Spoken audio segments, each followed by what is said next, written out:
Programang ito ay rated SPG. Striktong patnubay at gabay ng magulang ang kailangan. Maaaring may masiselang tema, lengguwahe, karahasan, sexual, horror o droga na hindi angkop sa mga bata.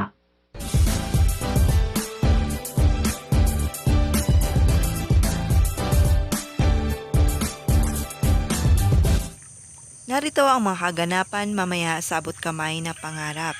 Narinig ni Doc Lindon na humingi ng tulong si Precious dahil nabagsakan ang paa ni Annalyn. Dali-dali niya namang pinuntahan ang dalawa. Samantala, mapapanood ni Aling Susan sa balita sa TV na may dalawang doktor paang natrap sa building. Sinabi ng reporter na sina Doc Lindon at Annalyn umano ang mga ito. Kaya hihimatayin ang matanda sa lubos na pag-alala sa apo at mukhang inatake nga ito. Narescue naman si Moira at naidala na nga sa Epix Hospital. Malalaman ni Zoe na naiwan at natrap ang kanyang daddy sa flower shop, kaya pupunta nila ito kasama ang kanyang ninong Ray.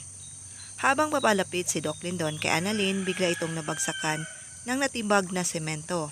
Mapapahamak kaya siya? At makakalabas pa kaya sila ng buhay sa building? Abangan!